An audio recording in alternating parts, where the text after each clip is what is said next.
Y'all, it is 2:43 a.m.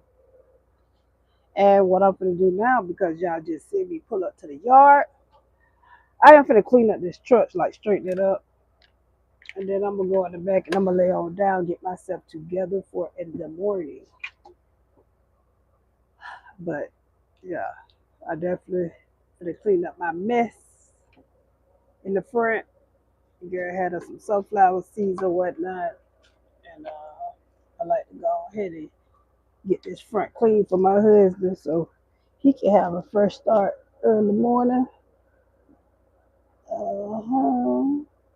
Normally I have a cup to put my sunflower seeds in, but I don't use the tray. I got like a little food tray that I be using or whatnot.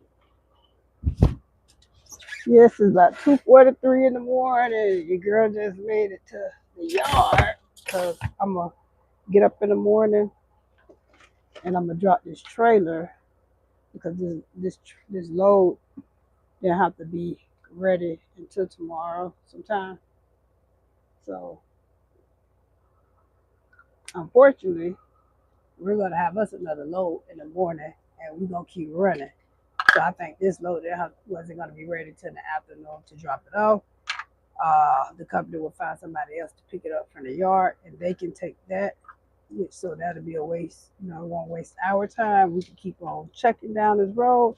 We should have us another load probably about 8 in the morning, about 8 something in the morning. I'm gonna say about 10 or later than 10. But within that time frame, we will have a stove run to Publix. Because when we come to Georgia, we love to go to Publix. Publix got the fresh everything, this and that.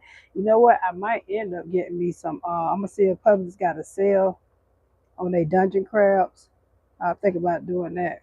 Put them in a pot, and y'all get to see me do my little crab boil on the truck.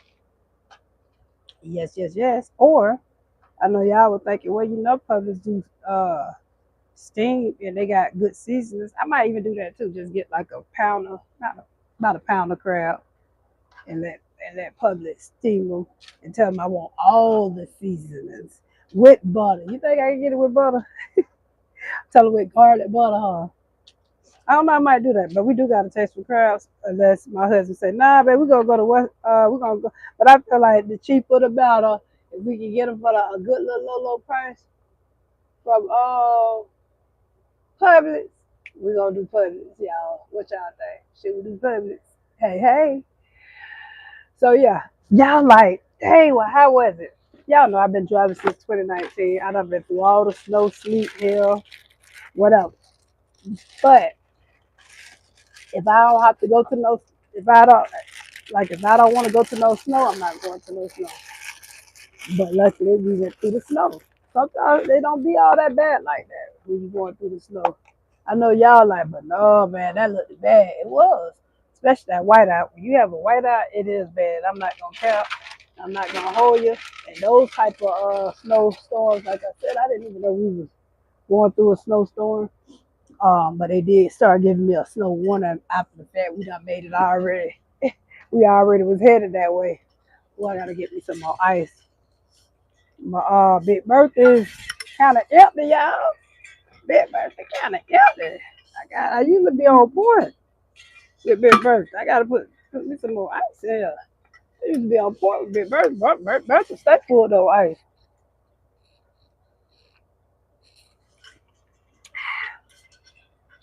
But yeah.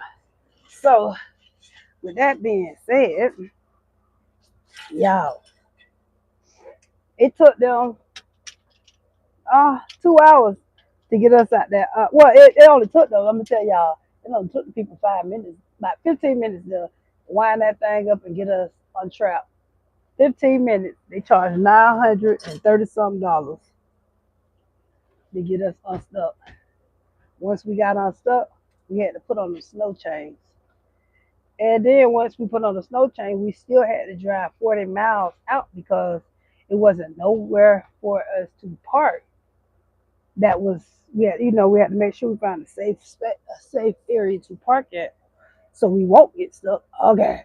you know, we won't get stuck again. So yeah, God was on our side. We was able to get to a safe location. I was trying to figure out what was that while I was driving, rattling all day long. It was getting me. What the hell told me it was rattling? It was rattling all the time I was driving. I couldn't catch what that was. I was rattling like that all day. Whatever it was, so aggravating. Anywho, so yeah, getting the truck, getting this chair ready for my husband.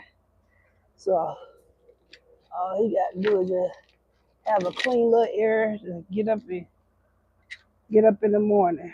You ain't got to do too much. That's the bad beauty of it. Teamwork would make the dream work. Well, you want to make sure you keep the area clean for your partner, so they ain't got to do too much, and they'll be happy and ready to start driving, honey.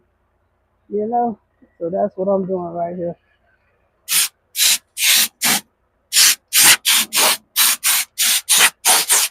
This I blower. It's better than the broom. I used to, before I realized about this, I used to do the broom the old school way until somebody put us on game like, hey, we'll be using that broom all the time. Well, you use this all the time, but it just takes a long time. But if you got this blower, hey, you're a business. Sometimes I say, hell, I might have to get one of these for the car, but you'll have to get a whole airflow system. See, the semi trucks, they run by air, and it's a connection hose that all you have to do is just connect it. And whoever thought about this, hold on, I'm trying to turn the thing, but whoever thought about this here, they went gold by. I don't know what made them think about this, but they thought of something. I ain't gonna count.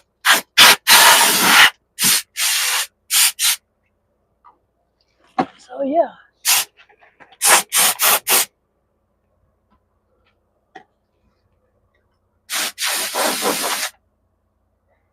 See? Seat all nice for my husband.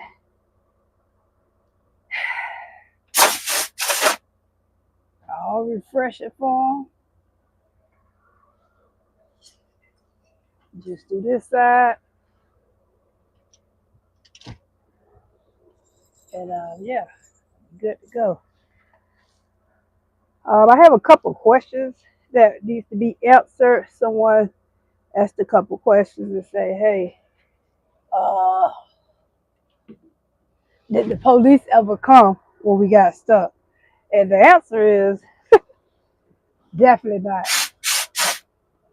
Anytime you get stuck, the first thing you do is try to look for a tow truck. Always try to, I don't even think about no police unless you're in danger. I'm just, like if you don't hurt yourself or something, yeah, hang up and dial 911. But if you get stuck, do not call the police, because if you get stuck and you call the police, they would charge you an additional charge. The tow truck companies, they would give you an additional charge. So say for instance, if we would have went through the police department, they would have found somebody immediately, I guess, come out and get us. It would have been, if we paid $900 and something dollars, I don't know what that is, but if we paid $900 and something dollars, they would have charged probably $2,500. Yeah, $2,500 probably an hour. That company there started off with $800 an hour for us because they seen it was easy to pull out. It was actually in the middle of the road. What happened was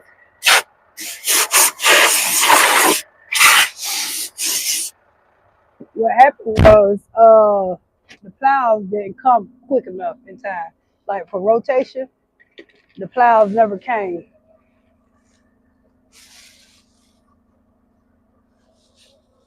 Yeah, the plows never came. And so that's how I ended up getting stuck in the middle of the road, which is crazy. Because for me, I feel like it was of the trucks passing by me and everything. My thing is, I feel like my tires need to be uh, actual snow tires. And a lot of people are like, well, dang, I thought the tires automatically should be like snow tires. I don't agree with that because that was the first time that I have been in the snow and everybody passing. Normally, my truck is the one that's passing everybody that's can't even get out the snow. So yeah, I gotta get my tires changed. Definitely. But I plan on because like the weather is changing. Snow on certain areas. So to be on the safe side, I'm gonna get all the tires updated and changed out for real. Got to. Because I need to be able to spin. I need to be able to get myself up out of there. You know what I'm saying? Period. And I was a little jealous. I ain't gonna hold y'all. Your girl was a little jealous how the people was passing me. I was talking about even the cars. And my tires just ain't have no good traction. So I'm like, oh no, that's a problem. I'm gonna change these tires out.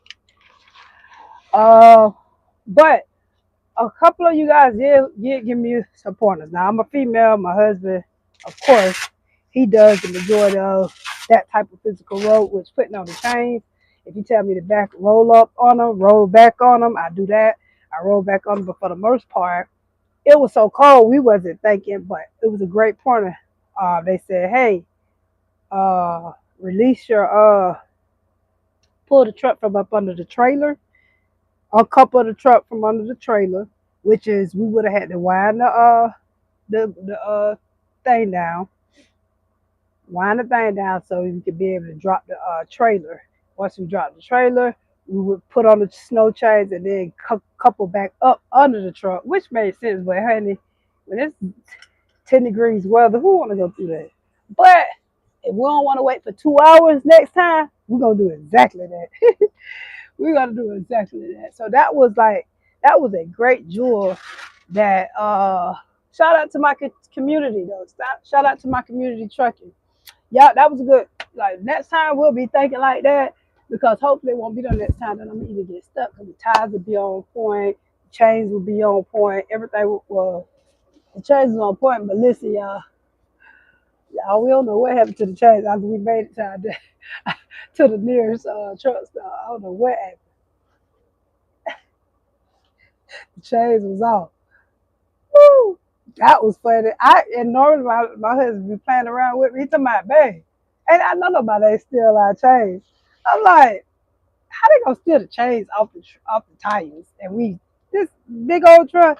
He like, babe, we don't have neither one of the chains. That was funny as hell. I thought he was playing. And we don't put chains on before, and the chains was on, but we usually have those orange like bungee cord things to keep the chains tight and together. We didn't have those this time. But yeah, I'm closing up. I'm closing up. This is what I do. I know y'all like, what are you doing? I'm closing up the curtains. That way I can have some privacy because I'm finna lay down. This is how you close up. And also for safety, you definitely want to put your seatbelt through here. That way if somebody try to break in, they can't get through. And you'll put it through your little loop of your handle so they won't be able to break through. I'm just showing y'all this is a lesson somebody taught me when I first came out trucking, which was a beautiful thing. And you put it through and you can like that there. So if somebody tried to come in on you without you knowing, at least it'll catch the seat belt. So they'll still be like in a tug of war. So that's the safety rule that I learned while I was on the road. The school didn't teach me. Somebody else taught me because when I first came out here, I was driving by myself before my husband had got his CDLs. And yeah, they was like, hey, if you out there on that truck by yourself, do this. So like I said, it's gonna be a lot of learning lessons along your journey. as a trucker, what a school ain't gonna teach you. So always remember when you see other, I like to talk to a lot of older individuals, truckers. They have great pointers. I'm talking about they give you great advice, and pretty much they just be wanting to talk to you anyway because they see like, hey, they've been in the game 20, 30 years. And if they can help you or teach you, that's what they, I feel like I like to talk to the older ones because they definitely give you some great pointers. Hold on. I'm trying to put this, my bad, y'all. I'm trying to close up my vent up curtains. So y'all can see. But yeah, I like to talk to the older truckers, all different kind of ethnicity too, because they give you knowledge. They give you knowledge, and they definitely support other truckers. You got some people that don't like to be bothered. When you find that type of attention, don't even worry about it. Move on to the next. But it doesn't hurt to ask questions. The more you ask questions, the more knowledge you can obtain. You know, so don't be feeling like, hey, you don't want to talk to them about it. It's always about learning and relearning. I appreciate you guys. Have a blessed night. My name is Dollar and my husband's name is Chef Pay. Every time you see us on this semi truck, we're getting paid.